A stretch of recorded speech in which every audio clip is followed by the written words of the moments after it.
Winter blooms nobody talks about. Most gardeners think their yards have to look bare and lifeless once November arrives.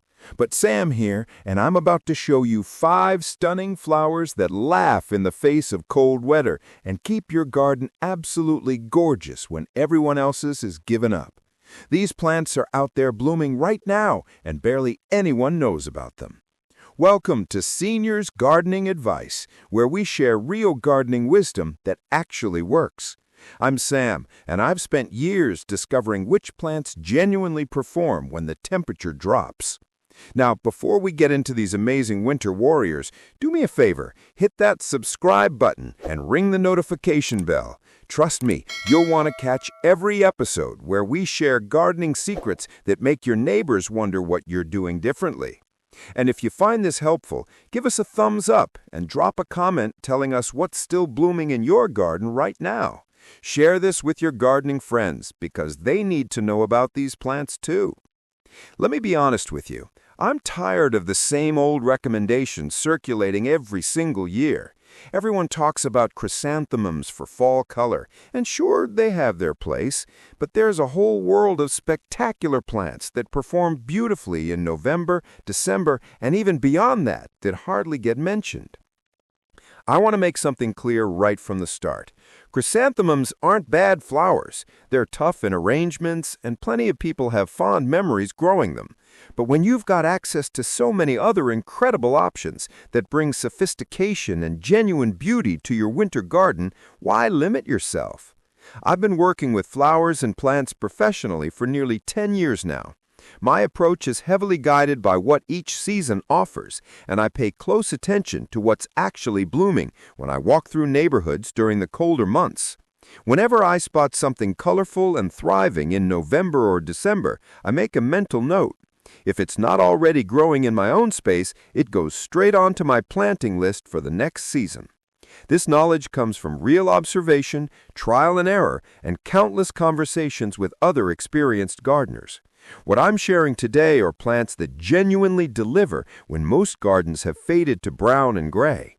If you're looking to bring elegance, charm, and late-season interest to your outdoor space, these 5 flowers deserve your attention.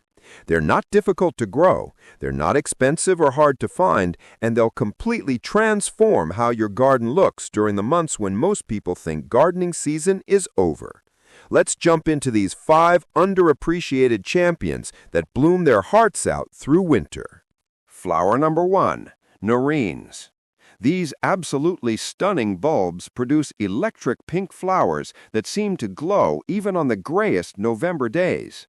Nerines are originally from South Africa, and they've adapted beautifully to gardens that offer sunshine and good drainage. What makes Nerines particularly special is their timing. These flowers emerge on completely bare stems just when most gardens are shutting down for the season. The bright pink blooms burst forth with an energy and vibrancy that feels almost rebellious against the dying back of everything else around them. The color is hard to describe accurately. It's not a soft pastel pink. It's bold, jewel-toned, almost luminous. When you plant them near shrubs or trees that have bronze or copper autumn foliage, the contrast is absolutely breathtaking. The pink flowers seem even more vibrant against those warm, earthy tones. Nerines thrive in growing zones 7 through 10, which means they work beautifully in many parts of the country, especially in regions with mild winters. They need a sunny location that's somewhat sheltered from harsh winds. The drainage factor cannot be overstated. These bulbs will rot if they sit in waterlogged soil. Here's something interesting that goes against typical bulb advice. Nerines actually prefer being crowded. Most bulbs need space and regular division, but these flowers perform best when they're packed tightly together in a pot or planting area. When they're congested and competing slightly for space, they seem to bloom more prolifically. So don't worry about dividing clumps. Leave them alone and let them fill in. Plant the bulbs in late spring, giving them time to establish before their fall bloom period. Choose a spot that gets plenty of sun during the day. Once established, they're remarkably low maintenance and will return year after year with minimal fuss. If you're looking for a plant that adds genuine excitement and style to your November garden without requiring constant attention, Nerines should be at the top of your list. Flower number 2, Sasanqua camellias. While most people know about spring-blooming camellias, Sasanqua camellias are the overlooked cousins that bloom in fall and early winter. These remarkable shrubs start flowering as early as October and continue putting out blooms all the way through December. The flowers themselves are delicate and refined. Most varieties produce single or semi-double blooms with gently ruffled petals. The color range includes soft blush pinks, pure whites, and lovely coral tones. Each flower has a romantic, almost vintage quality that brings sophistication to any garden setting. But Sasanqua camellias offer more than just flowers. The glossy evergreen foliage provides structure and visual interest throughout the entire year. When everything else has dropped its leaves and gone dormant, these shrubs maintain their presence with deep green foliage that looks healthy and vibrant even in the coldest months. These camellias are hardy in zones 6 through 9, making them particularly well suited to southern gardens, though they can succeed in sheltered locations further north. The key is protection from harsh winter winds and extreme temperature swings. Site selection matters significantly with camellias. They need acidic, well-draining soil. They're related to azaleas and rhododendrons and share similar soil preferences. Plant them in locations with dappled shade rather than full blazing sun. Morning sun with afternoon shade works particularly well. Water management is crucial. Camellias hate sitting in soggy soil, which can lead to root rot and other problems. Make sure your planting location drains well. Adding organic matter to the soil helps with both drainage and acidity. Here's a helpful tip. Mulch around your camellias with pine needles. As the needles break down, they help maintain the acidic soil conditions these plants prefer. It's a simple, natural way to keep your plants happy. Sasanqua camellias work beautifully as focal shrubs in smaller gardens, especially urban courtyards, where their manageable size and year-round good looks make them invaluable. They also work well in mixed borders, where their winter blooms provide interest when perennials have died back. If you want a plant that delivers both evergreen structure and beautiful flowers during the bleakest months of the year, Sasanqua camellias are absolutely worth planting. I hope you're finding these suggestions helpful so far. Make sure you're subscribed to Seniors Gardening Advice. We release new videos regularly with practical advice that actually works in real gardens. Drop a comment below and let me know which of these flowers you're most excited to try. And please share this video with fellow gardeners who'd love to know about these winter bloomers. Flower number 3, Salvia Hot Lips. This particular Salvia variety has become increasingly popular in recent years, and for excellent reasons. The compact plants produce countless small flowers in a striking combination of white and crimson red. The bicolor effect is charming and eye-catching without being overwhelming. What makes Salvia Hot Lips such a valuable garden plant is its incredible persistence. These plants simply refuse to quit blooming. They keep producing flowers in much of the country until a hard frost finally knocks them back. Even then, in milder climates, they might only pause briefly before starting up again. The flower color provides genuine vibrancy during months when most gardens lack brightness. The jeweled-toned blooms stand out beautifully against fading foliage and brown stems elsewhere in the garden. They bring life and energy to the landscape when it's desperately needed. Beyond their visual appeal, these salvias serve an important ecological function. They're magnets for late-season pollinators. Bees and other beneficial insects that are still active in fall desperately need nectar sources. Planting Salvia Hot Lips helps support these important creatures when other food sources have disappeared. These plants thrive in growing zones 7 through 10. They prefer locations with predominantly sunny conditions, though they can tolerate some light shade. Once established, they're remarkably drought-tolerant, making them excellent choices for gardens where water conservation matters or for gardeners who can't maintain constant watering schedules. In colder regions, treat Salvia hot lips as a tender perennial. This means cutting the plants back hard in late fall or early winter. They'll likely die back to the ground when frost hits, but the roots often survive and send up fresh new growth the following spring. Here's a technique that significantly improves performance. Give your salvia plants a Chelsea chop in midsummer. This British gardening term refers to cutting plants back by about 1/3 in late May or early June, around the time of the famous Chelsea Flower Show in London. This mid-season pruning encourages bushier growth and triggers a fresh flush of blooms that continues well into winter. The Chelsea chop might seem counterintuitive. Why cut back plants when they're growing well? But this technique prevents plants from becoming leggy and sparse, and it results in more compact plants with far more flowers over a longer period. Salvia hot lips works beautifully in mixed borders, container plantings, or as edging along pathways. The plants stay relatively compact, typically reaching about 18 to 24 inches in height, making them versatile for many garden situations. Flower number 4, Kaffir lily. The botanical name for this plant is Hesperantha coccinea, but it's commonly known as Kaffir lily. Don't let the lily name confuse you. This isn't actually a true lily, but rather a South African native perennial that produces stunning flower spikes in late fall. The flowers appear in shades of coral, crimson, and orange-red. They emerge on slender stems that rise above grass-like foliage, creating an elegant, airy effect.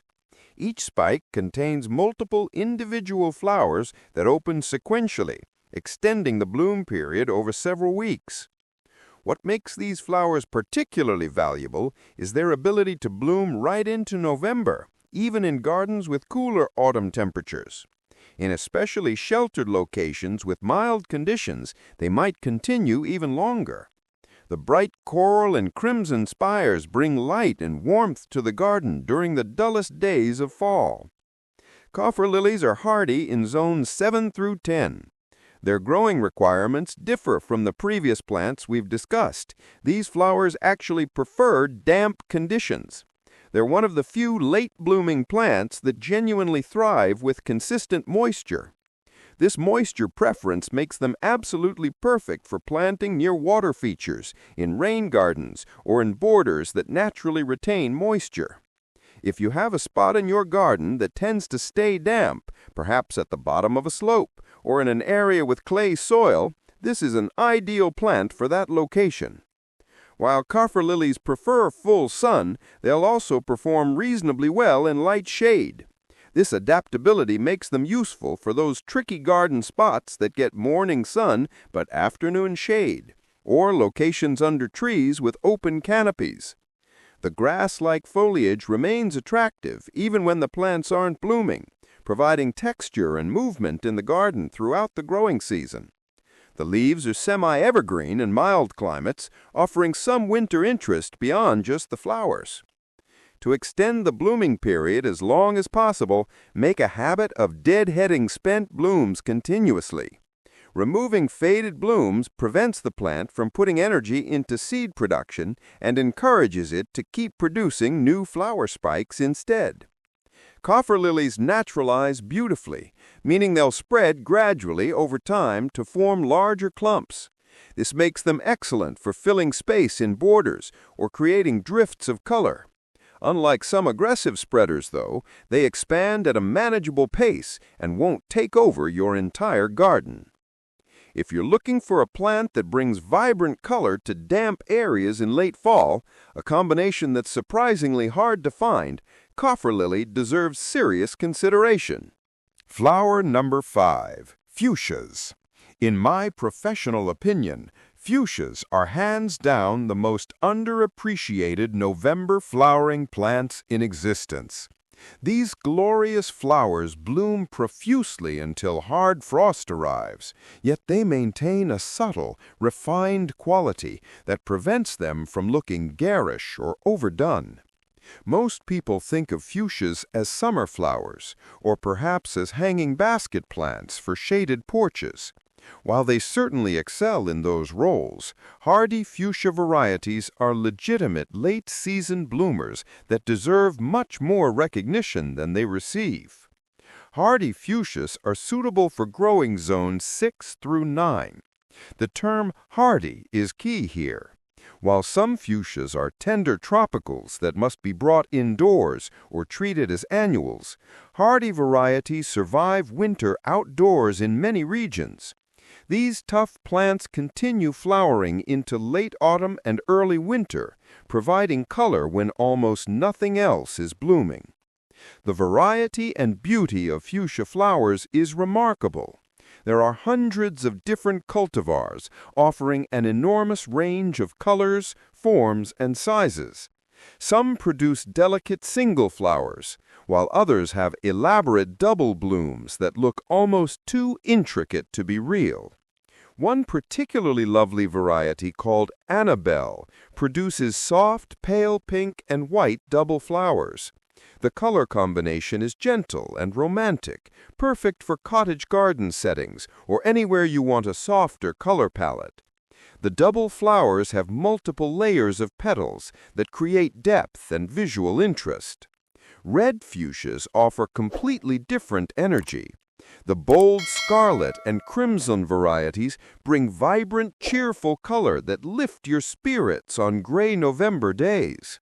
Many red fuchsias combine red petals with white or purple accents, creating striking multicolored flowers that are endlessly fascinating to observe. The typical fuchsia flower has a distinctive shape, dangling blooms that hang like elegant lanterns or earrings.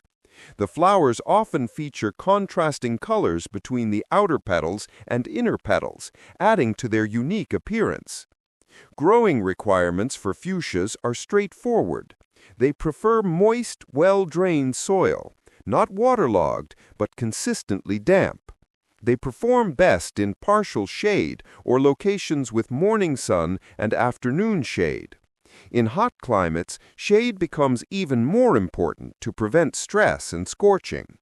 Fuchsias make excellent plants for informal hedging.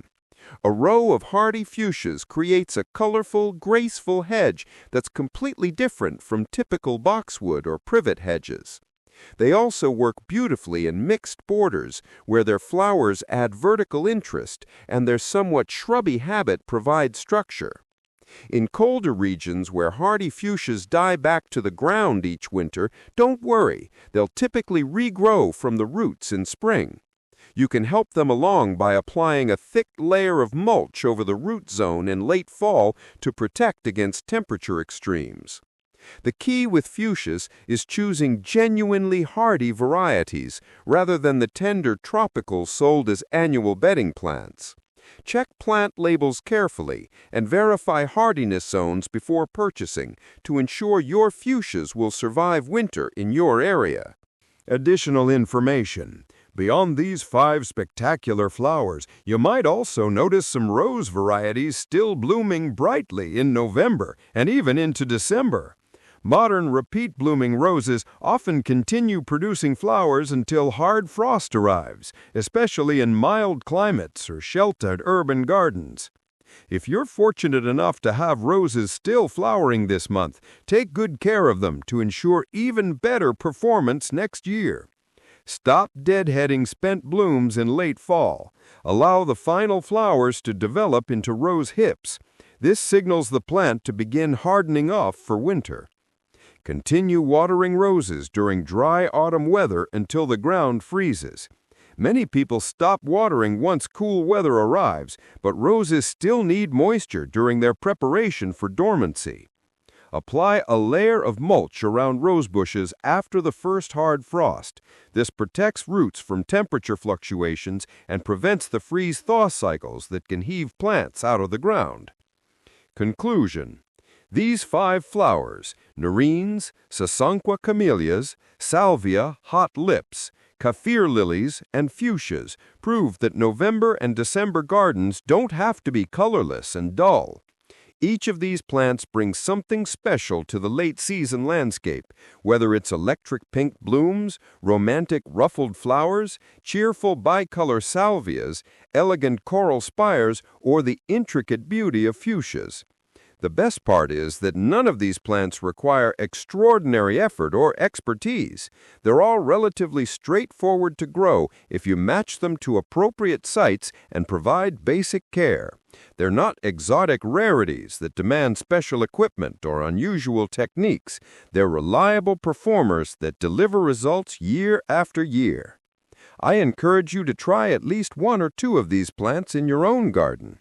Start with the one that appeals to you most or seems best suited to your growing conditions. Once you experience the joy of having color in your garden during the coldest months, you'll probably want to add more. Remember to subscribe to Senior's Gardening Advice if you haven't already.